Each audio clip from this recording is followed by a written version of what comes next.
Hello everyone, स्वागत है आप लोगों का। उम्मीद है कि आप लोग बहुत अच्छे होंगे। 31 तारीख के मध्य प्रदेश करंट अफेयर्स में आप सभी का स्वागत है। एमपी के करंट अफेयर्स को पढ़ाने का पर्पस यही है कि एमपीपीएससी में लास्ट टाइम पे जो परेशानी आपको आती है in terms of prelims, in terms of mains और इन टर्म्स ऑफ इंटरव्यू के लिए भी आपको अलग से क्लासेस को कवर करना पड़ता है। तो वो सारे के सारे समाधान आपको यही मिल जाएंगे और एक बेहतर तरीके से करंट अफेयर की क्लासेस आपको देखने को मिलेंगी। ठीक है, चलिए तो स्वागत है आप सभी लोगों का और देखते हैं आज का जो इंपॉर्टेंट करंट अफेयर है इसको, ताकि आप बिल्कुल भी नहीं छूटे। देखो, इको क्लब है। इको क्लब गठन का प्रस्ताव किया है मध्य प्रदेश सरकार ने कि हम लोग इको क्लब बनाएंगे। और जो इको क्लब है उस इको क्लब का पर्पस बड़ा सिंपल सा है बेटा, हमेशा बड़ा सिंपल सा होता है कि जब भी आपको कोई इको से संबंधित चीजें देखने को मिलेंगी वो पर्यावरण से संबंधित होंगे। मिशन लाइफ के लिए इको क्लब का गठन प्रदेश में स्कूलों में, है ना, स्टेट के जो स्कूल हैं, विद्यार्थियों को पर्यावरण संबंधी गतिविधियों, जलवायु परिवर्तन और अन्य पर्यावरणीय मुद्दों के प्रति संवेदनशील और पर्यावरण के प्रति जिम्मेदार बनाने के लिए, देखो समझो, एक मिशन शुरू किया गया है। एमपी के जितने भी स्कूल हैं इन स्कूलों में मिशन लाइफ शुरू किया गया है। मिशन लाइफ का पर्पस है कि हम बच्चों को जीवन के बारे में बेहतर तरीके से बताएं और इसके अंतर्गत हम स्कूल में एक इको क्लब बनाएंगे।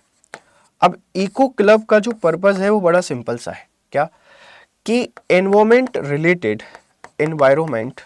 रिलेटेड जितने भी एक्टिविटी हैं या जितने भी इश्यूज हैं उन एक्टिविटीज में बच्चों को पार्टिसिपेट कराना, ताकि वह समझ सकें कि क्लाइमेट चेंज क्या है। क्लाइमेट चेंज के साथ में जो फॉरेस्ट कंजर्वेशन है या वाइल्ड लाइफ प्रोटेक्शन है, इन सब की इंपॉर्टेंस क्या है, क्यों जरूरी है। अब एक बच्चे को अगर स्कूल लेवल से ही सिखा दिया जाएगा पर्यावरण संरक्षण, तो बड़े होकर उसको ये नहीं सिखाना पड़ेगा कि यार शहर सिर्फ अच्छे नहीं होते, जंगल बहुत अच्छे होते हैं, पेड़ बहुत अच्छे होते हैं, गांव बहुत अच्छे होते हैं। तो एक मिशन शुरू किया गया है, इको क्लब का गठन किया जाएगा प्रदेश के हर एक स्कूल में मिशन लाइफ के अंतर्गत। और इसका सिंपल और क्लियर ऑब्जेक्टिव है कि जितने भी बच्चे हैं, आप उन बच्चों को एनवायरमेंट के प्रति सचेत करना चाहते हैं। You just want bringing your child as a aware of environment child. एक पर्यावरण से अवेयर बच्चे को हम हमेशा बड़ा करना चाहते हैं, इसीलिए इस मिशन की शुरुआत की गई है और यह एमपी से संबंधित है। मध्य प्रदेश के स्कूल में इस इको क्लब का गठन किया जाएगा, ध्यान रखना। 26वें मेडिसिन अपडेट 2025, ये मेडिसिन अपडेट है और मध्य प्रदेश के संदर्भ में इसको ध्यान रखना। मेडिकल कॉलेज में प्रदेश में एमबीबीएस की 10,000 और पीजी की 5,000 सीट की वृद्धि की जाएगी। ये बहुत काम की न्यूज़ है कि अगर हम बात करें एमबीबीएस, तो एमबीबीएस जो है इसमें 10,000 जो सीट है ये बढ़ा दी जाएंगी और 5,000 सीटें पीजी की बढ़ाएंगी। और कहाँ बढ़ाए जाएंगे? एमपी में 10,000 और बच्चे हर साल प्रिपरेशन मतलब बन पाएंगे, डॉक्टर की पढ़ाई शुरू कर पाएंगे। 5,000 पीजी की सीटों में हम वृद्धि कर पाएंगे। इसका पर्पस क्या है? ग्रामीण क्षेत्रों में डॉक्टर की उपलब्धता सुनिश्चित हो। We want to ensure availability of doctor in rural area. इस बात को ध्यान रखना। प्रदेश में 10,000 करोड़ रुपए की निवेश हेल्थ केयर में किया गया है। 10,000 करोड़ का इन्वेस्टमेंट किया गया है किसमें? हेल्थ सेक्टर में। ये भी आप ध्यान रखना। जैसे एमपीपीएससी अगर आप मेंस का पेपर दे रहे हैं और डॉक्टरों के बारे में इस तरह लिख रहे हैं कि प्रदेश में डॉक्टरों की क्या स्थिति है, उस डेटा में आप लोग ऐड ऑन कर सकते हैं कि सरकार पूरा फोकस कर रही है एमबीबीएस की सीटों को बढ़ाकर, पीजी की सीटों को बढ़ाकर, ताकि ज़्यादा से ज़्यादा जो डॉक्टर हैं ये मध्य प्रदेश में बन पाएँ और इसके कारण जो रूरल हेल्थ है उस रूरल हेल्थ को हम बेहतर कर पाएँ। देखिए, शहरों में डॉक्टर की उपलब्धता बहुत है, अभी सबसे भयानक स्थिति अगर कहीं है डॉक्टरों को लेकर तो ग्रामीण एरिया है। कुछ गांव शहर से इतने दूर हैं कि छोटी से छोटी बीमारी के लिए भी लोगों को 100, 200, 300 किलोमीटर सफ़र करना पड़ता है। जब हालात सीरियस हो जाते हैं तो शहर पहुंचने से पहले लोग दम तोड़ देते हैं। इसीलिए डॉक्टरों की संख्या बढ़ाना जरूरी है। लेकिन एक और समस्या है, आप डॉक्टर बना दीजिए, आप उनको एमबीबीएस करा दीजिए, आप उनको पीजी करा दीजिए, आफ्टर दैट वो गांव में रहना ही पसंद नहीं करते। उनको लगता है ये तो हमारे स्टैंडर्ड के खिलाफ है, ये तो हमारी तौहीन है, हम क्यों सरकार की 20-50 हज़ार रुपए की जॉब करके गांव में रहें। वो शहर आते हैं, अपनी क्लिनिक शुरू करते हैं, वो शहरों में आते हैं, प्राइवेट हॉस्पिटलों को ज्वाइन करते हैं। तो ये सरकार से भी मेरा एक हम्बल रिक्वेस्ट है और काम करने वाले लोगों से मेरी हम्बल रिक्वेस्ट है, या तो उस काम को करिए मत। अगर उस काम में आ गए हैं, जैसे आपने सिलेक्शन ले लिया है डॉक्टर के तौर पर, अब आप उसको कीजिए, क्योंकि आपके कारण एक तो उस व्यक्ति को जॉब नहीं मिली जो उसको ले सकता था, आपने ज़्यादा नंबर लेके आ गए, और वो डॉक्टर बनता तो हो सकता है वो गांव में रह के डॉक्टर की जॉब करता, और आप गांव में रह के जॉब भी नहीं कर रहे हैं। तो waste of resources, waste of money हमको देखने को मिलती है।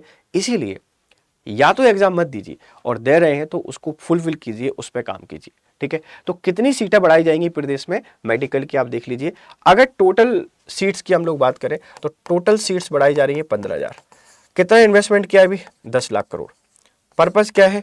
रूरल जो हेल्थ स्ट्रक्चर है, इस रूरल हेल्थ इंफ्रास्ट्रक्चर को बेहतर बनाने के लिए यह काम किया जा रहा है प्रदेश सरकार के द्वारा। सम्राट विक्रमादित्य द हेरिटेज का शुभारंभ। सम्राट विक्रमादित्य द हेरिटेज उज्जैन में विक्रम संवत 2082 का शुभारंभ हो गया है। विक्रम संवत को आप सब लोग जानते हैं कि विक्रम संवत जो है, ये जो विक्रमादित्य हैं इंदौर के राजा, उज्जैन के शासक, इनके द्वारा इसको शुरू किया गया था। और जो विक्रम संवत है, इसी से जो नववर्ष मनाया जाता है, हमारे जो पंचांग होते हैं उनमें हम जो नववर्ष सेलिब्रेट करते हैं ना, नववर्ष, ये गुड़ी पड़वा से सेलिब्रेट किए जाते हैं। गुड़ी पड़वा, हालांकि मध्य प्रदेश में गुड़ी पड़वा को हम कहते हैं सृष्टि आरंभ दिवस। तो सृष्टि आरंभ दिवस के नाम से यह पर्व मनाया जाता है, इस बात को ध्यान रखना। हेरिटेज आधुनिकता और परंपरा का अद्वितीय संगम है। प्राचीन भवन को केवल पुनर्जीवित करना एवं निर्माण करना नहीं है, बल्कि ऐतिहासिक विरासत को संवारना है। हेरिटेज होटल में वैदिक घड़ी की मौजूदगी अतिथियों को विश्व की सबसे प्राचीन काल गणना पद्धति से परिचित कराएगी। ये बिल्डिंग है, ये हेरिटेज है, और हेरिटेज का नाम रखा गया है सम्राट विक्रमादित्य हेरिटेज। ये कहां पर होगा आप मुझे बता सकते हैं? ये उज्जैन में है, ये उज्जैन में, ध्यान रखना। इसका पर्पस क्या है? इसका पर्पस है कि हमारा जो ओल्ड सिविलाइजेशन है, हमारा जो प्राचीन इतिहास है, उस प्राचीन इतिहास को लोगों के सामने लेके आना। तो उज्जैन में जो बहुत ज़्यादा टूरिज्म है, जिसमें बाबा महाकाल तो सबके प्रिय हैं, सबको बहुत पसंद है, सब वहाँ जाना चाहते हैं। और भी बहुत सारी चीज़ें हैं, उसमें विक्रम जो हमारे विक्रमादित्य हैं, ये हेरिटेज और चार चांद लगाएगा, और जो सभ्यता है, जो इतिहास है मध्य प्रदेश का, उसके बारे में लोगों को और बनाएगा, क्योंकि हमने यहाँ पे वैदिक जो घड़ी है, इस वैदिक घड़ी को भी एस्टेब्लिश किया हुआ है। ठीक है, ध्यान रखिएगा। आगे बढ़ते हैं। दीक्षांत समारोह अभी रिसेंटली उज्जैन यूनिवर्सिटी में 29वां दीक्षांत समारोह हुआ था, तो ये कोई दिक्कत नहीं है। अब इसका नाम, वर्तमान नाम है सम्राट विक्रमादित्य विश्वविद्यालय। विक्रम विश्वविद्यालय उज्जैन का 29वां दीक्षांत समारोह आयोजित किया गया है। और वर्तमान नाम आपसे कोई पूछेगा ना, जैसे विक्रम यूनिवर्सिटी लिखा हुआ है, अब हम क्या कर देंगे? अब हम कर देंगे सम्राट विक्रमादित्य। तो ये तो बड़ा काम का क्वेश्चन बन गया। आप इंटरव्यू देने जाएंगे, आपसे पूछा जाएगा कि किस यूनिवर्सिटी का नाम बदल दिया गया। आप सोचेंगे सर पता ही नहीं हमें, बदला गया है तो क्यों बदला गया है, ये सही है या गलत है, इस पे सारे डिमेंशन आपको पता होना चाहिए। आप कितनी भी कोशिश करिए छुपने की, करंट अफेयर्स आपके सामने आ ही जाता है। तो अभी दीक्षांत समारोह हुआ है विक्रम यूनिवर्सिटी उज्जैन में, अब उसका नाम क्या कर दिया है? अब नाम कर दिया है सम्राट विक्रम विश्वविद्यालय। कहां पर है सर? ये उज्जैन में। अब आप याद रखें प्रदेश की सभी यूनिवर्सिटी, सभी कि कौन कहां पर है, कब बना। जैसे जीवाजी है, ये ग्वालियर में है, अहिल्याबाई इंदौर में, बरकतुल्ला भोपाल में, इस तरीके से डॉक्टर हरि सिंह सागर में। ये यूनिवर्सिटी आपको पता होना चाहिए, ध्यान रखिएगा। दीक्षांत समारोह अभी यहां पर हुआ है। वीर भारत संग्रहालय, ये काम का है, बहुत काम का है। वीर भारत संग्रहालय, ये उज्जैन में बना है, उज्जैन में। प्राचीन भारत के वीर महापुरुषों की गौरव गाथा की जानकारी इस संग्रहालय में प्रदान की जाएगी। प्राचीन काल की सभी प्रमुख घटनाओं की जानकारी। तो आपसे कोई पूछेगा कि वीर भारत संग्रहालय कहाँ बन रहा है? उज्जैन में। उज्जैन में। और इसका पर्पस क्या है? इसका पर्पस ये है कि जितने भी हमारे एंसेस्टर्स रहे हैं, एंसेस्टर्स, इनको यहां ग्लोरीफाई किया जाएगा और जितने भी इंपॉर्टेंट इवेंट हुए हैं हिस्ट्री में, वो सारे के सारे इवेंट, इंपॉर्टेंट इवेंट को यहां प्रदर्शित किया जाएगा। तो वीर भारत संग्रहालय कहां बन रहा है? दिल्ली में नहीं बन रहा है, भोपाल में नहीं बन रहा है, ये उज्जैन में बन रहा है। इसका पर्पस ये सेना से रिलेटेड नहीं है, ध्यान रखना। प्राचीन काल के जितने भी लोग रहे, जिन्होंने सेना में अच्छा काम किया है या इतिहास में अच्छा काम किया और देश के लिए समर्पित रहे, उन सब को यहाँ पे दिखाया जाएगा। इसी के साथ में जो इंपॉर्टेंट हिस्टोरिकल डेट्स हैं, उन इंपॉर्टेंट हिस्टोरिकल डेट्स को भी यहाँ पे दिखाया जाएगा और अपने इतिहास को संरक्षित करने का एक अनूठा प्रयास कर रही है सरकार। तो वीर भारत संग्रहालय कहाँ बन रहा है? आप बता देंगे, वीर भारत संग्रहालय उज्जैन में बन रहा है और प्राचीन भारत के वीर महापुरुषों की गौरव गाथा आप इसमें आपको देखने को मिलेगी। जल गंगा संवर्धन अभियान, एमपीपीएससी मेंस 2025 की तैयारी करने वाले बच्चे, चाहे आप 2025 की तैयारी कर रहे हैं या 2026 की, लिख कर ले लीजिए। क्वेश्चन आपको 2 मार्कर या 7 मार्कर में जरूर देखने को मिलेगा। नहीं भी मिलता है तो जल संरक्षण के जो प्रयास हैं मध्य प्रदेश सरकार के, आप उसमें इस चीज को ऐड कर सकते हैं, उसमें इसको लिख के आ सकते हैं। जल गंगा संवर्धन अभियान का शुभारंभ किया गया है उज्जैन के चपरा तट से। कहां से हुआ सर? उज्जैन के चपरा तट से प्रारंभ हुआ है, ध्यान रखना। ये 30 मार्च से इसकी शुरुआत हुई है और यह 30 जून तक चलेगा। छिप्रा तट उज्जैन से 50,000 नए खेत तालाब, न्यू खेत तालाब बनेंगे यहाँ पर। अमृत सरोवर 2.0 के अंतर्गत 1000 नए अमृत सरोवरों का निर्माण किया जाएगा।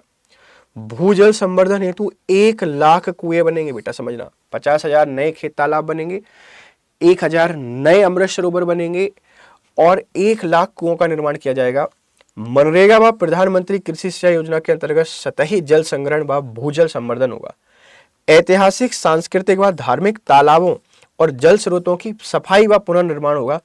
पुराने तालाबों, चेक डैम और स्टॉप डैमों की मरम्मत, प्रमुख नदियों के उद्गम क्षेत्रों में वाटरशेड विकास।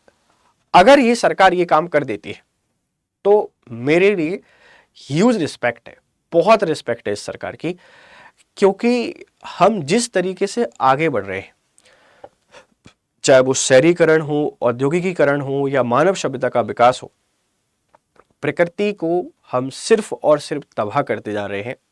उसमें जल, जंगल, जमीन तीनों है। जल को बचाना है, जंगल को बचाना है, जमीन ऑटोमेटिकली बच जाएगी।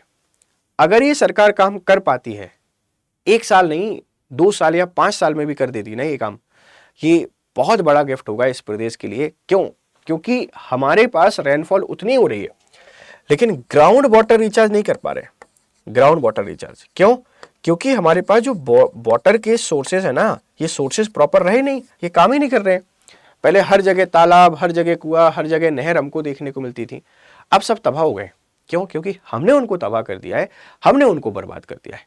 तो प्लीज ध्यान रखना कि हमें बचाए रखना है अपनी संस्कृति को, अपनी सभ्यता को, ये बहुत जरूरी है। ठीक है, तो ये कुछ इंपॉर्टेंट करंट अफेयर्स थे और मुझे पूरी उम्मीद है कि ये आपको पसंद आए होंगे।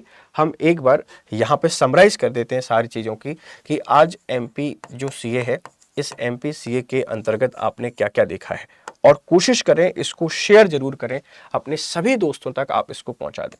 ठीक है बेटा, ध्यान रखना। जैसे एक तो इको क्लब की हम लोग बात कर रहे हैं। इको क्लब बना रहे हैं और इको क्लब बन रहा है हर एक स्कूल में। कहाँ बनाया जा रहा है बेटा? हर एक स्कूल में। और इसका पर्पस क्या है? इसका बड़ा सिंपल पर्पस है कि जो पर्यावरण है, इस पर्यावरण संरक्षण को बढ़ावा देना है। इसी के साथ में एक और पॉइंट हमने आपसे यहाँ पे डिस्कस किया कि वीर भारत संग्रहालय। वीर भारत संग्रहालय सर कहाँ बन रहा है? तो यह उज्जैन में है, दिल्ली में नहीं है, इस बात को ध्यान रखना। इसका पर्पस क्या है? जो हिस्ट्री है, इतिहास,